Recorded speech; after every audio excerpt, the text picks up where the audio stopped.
Holy fucking shit, ladies and gentlemen. I am back in a homeless shelter yet again. I'm in a homeless shelter in Salisbury. As you can see, I'm in a kind of like underground sort of basement area, which is a communal sleeping area. I'm sleeping with one other dude here, who's a great guy. And yeah, it's actually stumbled on my YouTube channel, funnily enough, which is maybe a bit embarrassing, maybe not, I don't know. But yeah, he's a great guy. All the people here are lovely, it seems. All the people I've met anyway seem very nice. Having a kind of a good time, I suppose. Not really all that brilliant a time, because who has a brilliant time when they're in a homeless shelter, right? Still poor and still looking for work as well. But I mean, there's one big problem with living here, living at a homeless shelter, is you can't work really. You can't really work, because if you work, they take your housing benefits away from you, and then you have to pay the full price for the accommodation here. Which, if you have a room here, which I'm sort of looking for in the next few days, they put the rent up to 1,200 quid a month, which is what it costs for a room here apparently, and that's usually paid for with housing benefits. But if you get a job working over 16 hours a week, you lose your housing benefits, and then you have to pay the full rent, which I wouldn't be able to afford even if I were working. So it's like, what the fuck do I do exactly? Do I just exist on benefits? Do I just exist on my universal credit money? Which is not enough. It's not enough. My universal credit is definitely not enough.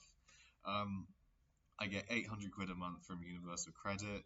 That will see me through to, I mean, if I counted everything that I need to buy, phone bill, tobacco, train and bus fare, food, everything else added in, I can barely make that amount of money last the entire month.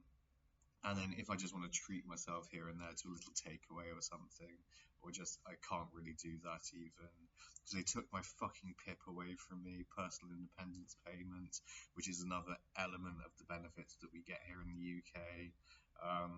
Yeah, they took that from me, so I don't have that now, which would be an extra 350 quid a month. And I'm stuck here in Salisbury. I can't really go do stand-up comedy in Bath and Bristol because it's too long on the train. I'd have to stay there overnight. And Salisbury, by the way, if in case anyone doesn't know, is a sort of dead zone of nothing.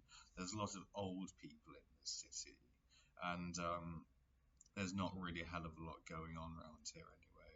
There's no real like open mics at all, so far as I'm aware. There might be one or two, but I don't know where they are or like anything about them. But yeah, it's just frustrating. I wish I had my own place to live. I wish I had my own flat again. I had a flat for a little while, but then that just got messed up by me returning to Plumpton College, and then Plumpton College went to shit. Then I was homeless again. Then I was working on a farm again. Then I was in hospital. Then I was homeless.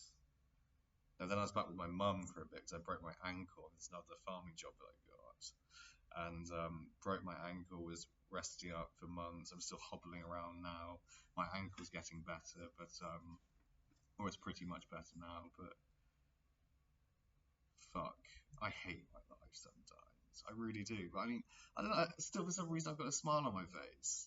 For some reason, I'm, not being so much of a bitch about it. I don't want to do like a bitching and complaining video, because like being in this situation I'm in now, this is not the end of the world. There's places I can go from here. There's things I can do like after this. It's not like this is rock bottom for me. This is not like the end of everything. It's not the end of the world that I'm in a homeless shelter, but it's just another stage in my life, really. It's just another part of this existence that I'm going through.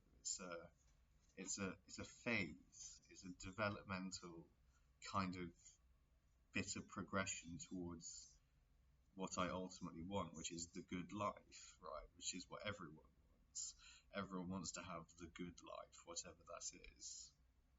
And I'm getting there slowly with it, I think, or getting there eventually with it, hopefully. But yeah, I mean, I'm still writing. I can still do that here.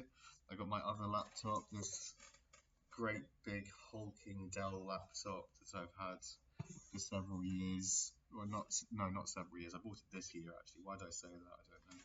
But yeah, that's the laptop I've been writing on. I've transferred my files now over to my other laptop, which is the one that you can see me on now. And yeah, still writing my novel Behemoth, which I want to get published, or hopefully will get published. If it gets picked up by a publisher, I will be on easy street, except I won't be, because publishers typically give you a sort of 5,000 or 2,000 to 5,000 pound advance on your manuscripts, and then it's got to sell over 10,000 copies for a second publishing run. And the chances of that might be negligible, and yeah, that's how that world works, really. So but you know, we hope anyway. We live in hope. We still want to. We, like the royal we, people who do this want this. You know what I mean? People who write books want to be a successful author, obviously. So I still want that. Yeah. Other than that, life's pretty swell at the moment. Pretty good, I think. Not too bad in terms of mental health, although my physical health could be better, I think. I put on weight since I've had my broken ankle, because I haven't been able to do any exercise particularly. But yeah, other than that, it's all going swimmingly. You needn't worry about me. And it's good. Everything's fine. Thank you for watching. I love you lots. See you soon.